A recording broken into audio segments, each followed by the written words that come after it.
What's going on, guys? Welcome back to another video. Today I am back up at BMW Dick Lovett on a beautiful British summer day. Looking at the 1250 engine, a lot of people don't want to get onto the adventure scene just yet. We've got obviously the naked style in the R1250, but if you want a little bit more kind of comfort on the motorways with a little bit of extra protection, this is where you need to look at the R1250RS. And today this is exactly what I'll be testing. This little triple black number. No messing about. It's probably going to rain, so let's get on with this. The RS does have the same boxer engine as those other two bikes. This one is producing 143 newton meters of torque, which is pretty impressive, and 136 brake horsepower. I personally own the GSA, and when I took out the 1250R, I really enjoyed that bike. It almost didn't feel like the same engine. And now for me, I reckon that's because of the weight difference. There was about 30 kilos between the GSA and the R, and you could definitely feel it. The engine was just more lively, it was just more peppy, it just wanted to have that little bit more fun. It was definitely a Sunday ride bike, whereas obviously the GS and the GSA, that is your workhorse, touring, off-road, kind of, it does it all. Ah, good, it's already raining. So does the RS fit in nicely in between the proper upright adventure touring bike versus your naked stripped down let's have some fun bike? Yes, BMW do the R1250 RT, and I have tested that, and that is a great bike as well. But that is definitely your more long distance touring orientated. This bike is fitting in that happy medium space between comfort and excitement. Hello, doggy. Before it starts to rain too much, let's have a look at the electronics on this bike. We do have LEDs all round. It's also nice to see as we do have daytime running lights for the LEDs. Always helpful to have extra lights on the front, just so other car drivers can see us. We have got the 6.5 inch TFT screen, which is across the GS and the R. You can connect your phone via the BMW Motorrad app. That will give you turn-by-turn navigation, but not full maps. I would like to see in the future full maps. We've got quick shifter up and down, and it definitely likes it when you're up in the 4,000 or 5,000 RPM range. Anything kind of lower than that is very clunky, so you might be better off just using the clutch. Right hand side of the screen, down the bottom there, we have got a waterproof 12 volt charging point, USB charging point. We can see this is set up with BMW's navigation cradle. What you can do is you can get an insert for this, which is the phone holder, so you can still have your phone mounted in this original BMW cradle without having to take that off. Being this in between kind of sporty touring style bike, we do have cruise control, works beautifully. We've got not only heated grips option, but we've also got heated seats, something very much appreciated. We do have a few different rider modes. We've got Eco, Rain, Road, Dynamic and Dynamic Pro. On the mode button on the right hand side, I believe you can only have 4 of those headings highlighted at a time. So you can go into the settings of the bike and you can change which 4 come up on the button. Also with the TFT screen, at the minute, that's kind of your standard layout. I'll pull over in a minute, go into the settings, and you can put it into like a sport setting. Just pull over real quick, change the screen. I'm not sure if you can do it whilst moving. Menu.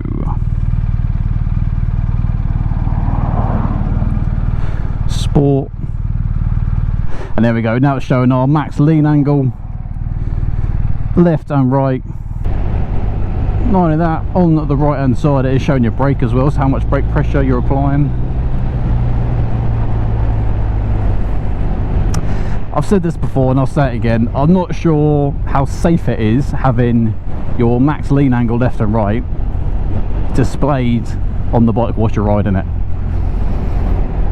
We've all been there, you see it, you're like, oh, I got 26 on the left, let's try and do a bit more, do a bit more, and then within no time you've come off because you're trying to lean over the bike too far, just because you can see it on your screen. Different if when you connect it to your phone, when you finish the ride, you can have a look at the information afterwards and then see kind of your max lean, then that's fine. But the Kawasaki do it as well as ZH2. I don't like it being on the bike whilst I'm going along. Yes, I know I could take it off and put it back onto the normal screen, and you could just use this if you were going on track. Each to their own. Yeah, I can confirm you can change it on the move. I mean, it does make sense to be able to. I only say that because sometimes when you go onto the settings in the bike, it won't let you do certain things whilst you're moving. They're doled out. As soon as you're stationary, then they become activated. Ergonomics then, I'm 6'1", 115 kilos. The screen is adjustable. At the minute it's in its lowest position and the wind is hitting me kind of my mouth area. There is quite a lot of wind noise on the helmet. One-handed operation, even the highest position is now in line with my eyes. If you ask me, that's not good enough for a bike that is kind of an all-rounder bike. This is definitely something you could do touring on, but not with that wind noise, because now the wind is hitting kind of ear level. I'm semi bent over like a sports bike, but nowhere near the amount of pressure on my wrist, so it's a comfortable amount of weight leaning forward. I'm not upright like a touring bike. There does feel to be quite a lot of distance between kind of my hip and the handlebar, but I'm not overly stretched forward. I've got a day sack on, and like I said, there's no extra weight pushing down. I do apologise if the audio isn't very good. There is a lot of wind on my helmet. Pegs are nicely situated between my knees and my hips, so I've got a kind of a nice comfortable bend on the knees. I'd say this is definitely a bike that you can easily do long distance. You're not going to get tired, you're not going to get achy. Just for me, I'd 100% have to change the windscreen. This 50-mile-an-hour kind of speed, the bike does go from left to right nicely. It doesn't absolutely drop and flick,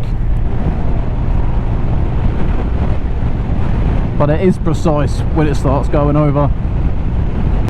Quick shifter is super smooth going down. Like I said, it is very smooth when you're kind of giving it some 4,000 or 5,000 RPM and above. Put it into rain mode. You can definitely feel the power difference in rain mode. Just as you're twisting that throttle, there's no jerkiness, there's no jolting. It's just as soon as you open it up, that first 5% is really smooth. But then there is still more than enough power.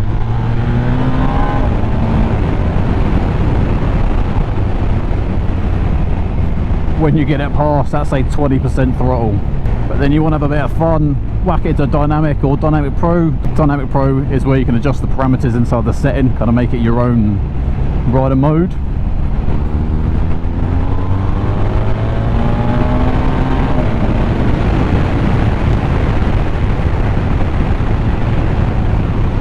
And it definitely livens up.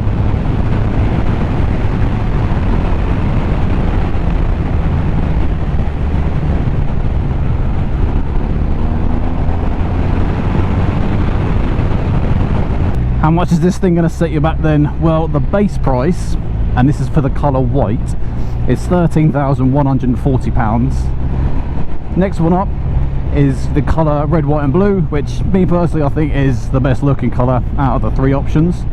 That's going to add an extra £500 to your total. And then lastly, this triple black is going to add an extra £650. So it's still under 14 grand.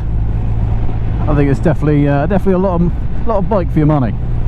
The question is, can we find somewhere to pull over and have a little walk around before we start getting too wet?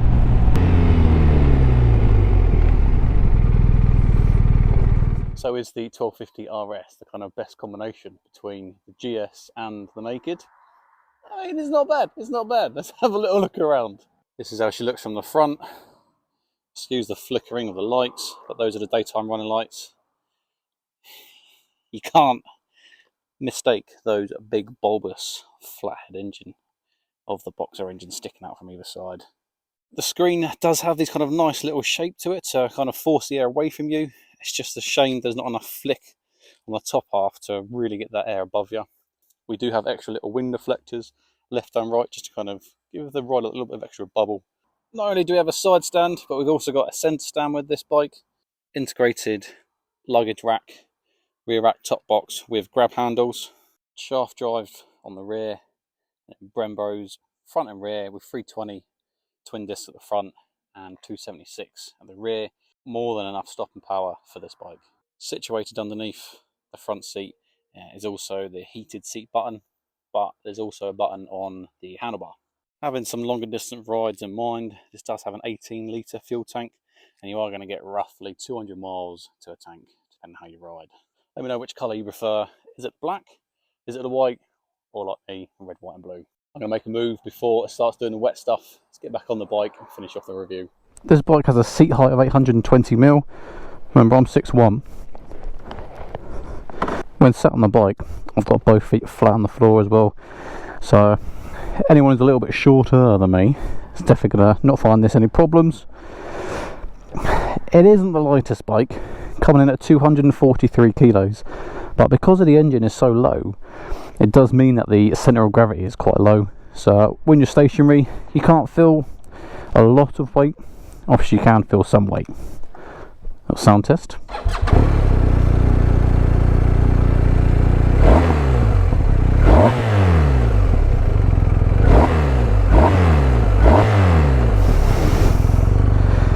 It's got that typical kind of boxer engine sway. When you're in neutral, you can definitely feel the bike sway to the left or right. Good turn and circle on this.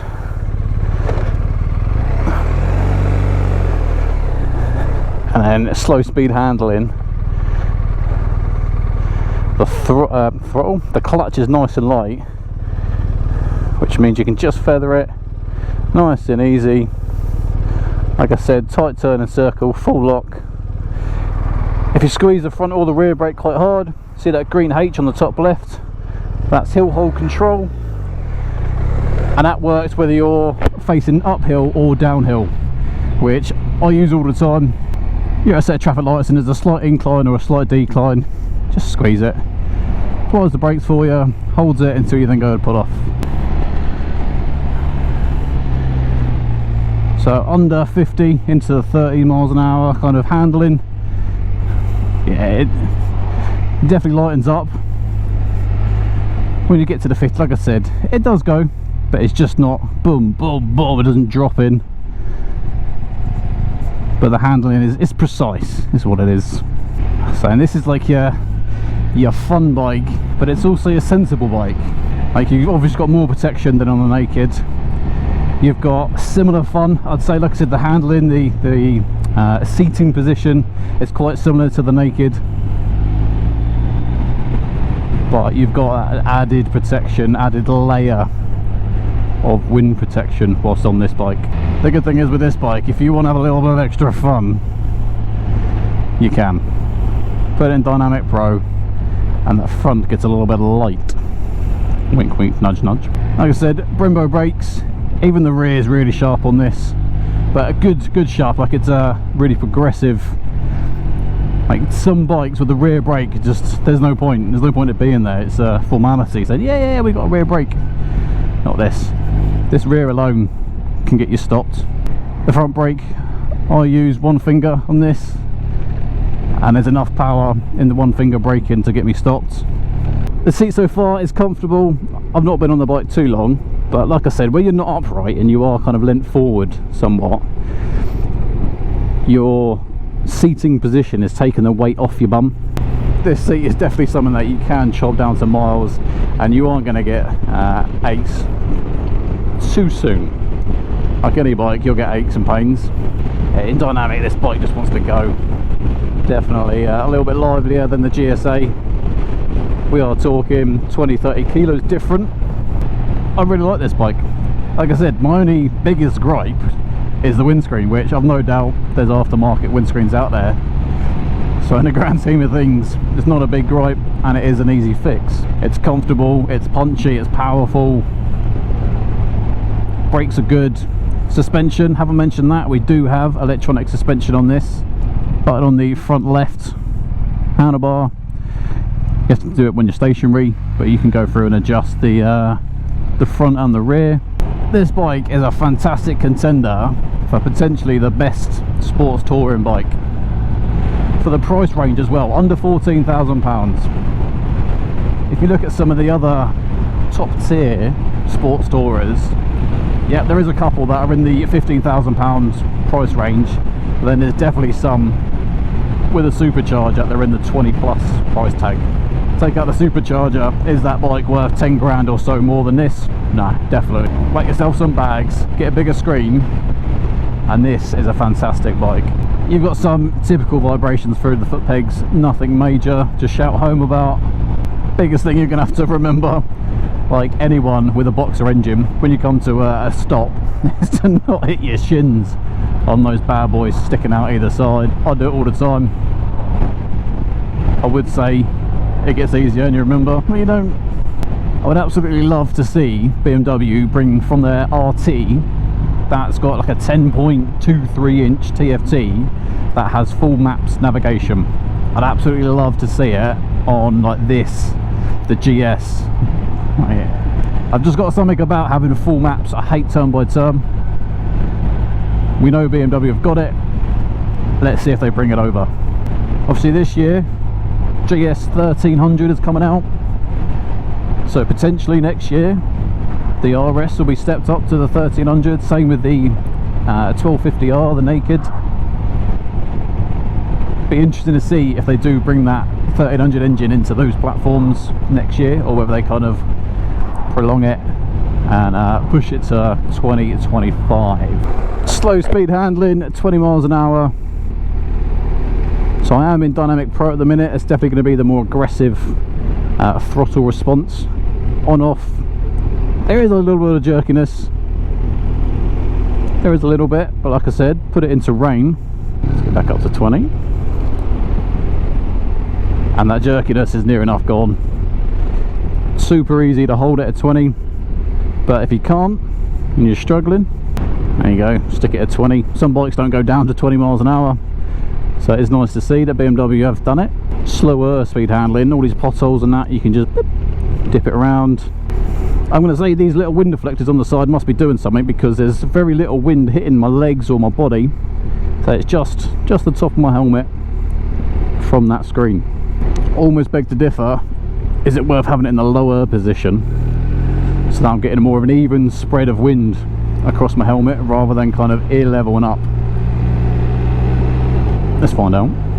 With the windscreen in the lowest position, as I thought, there is kind of more even air around my helmet, so yeah, the helmet is still quite noisy, but the wind isn't hitting me initially on the helmet in line with the ears. That creates a bit of kind of a louder buffeting on the ears. So I'm not a small bloke and I'm not a skinny bloke, but there's ample room in the kind of seating pegs area to move around. I can easily get my toes onto the edge of the pegs, so when I am in a little bit more spirited fun, I can get into the proper riding position, and then when I want to chill out, I can kind of move my legs around. It's nice to see, because sometimes you'll find the cockpit area just too small, like you're in one position and that's it. Hard to move around. And there we go, guys. If you are in the market for a comfortable, well priced sports tourer, you need to come check this bike out. If you've never ridden a boxer engine, they look big and cumbersome, but I can tell you right now they're not. They handle really well and they make great power. So 143 newton meters of torque, that's where the fun is. Subscribe to the channel, always helps us out over here at DSR. Nothing else to say, but until the next one, ride safe.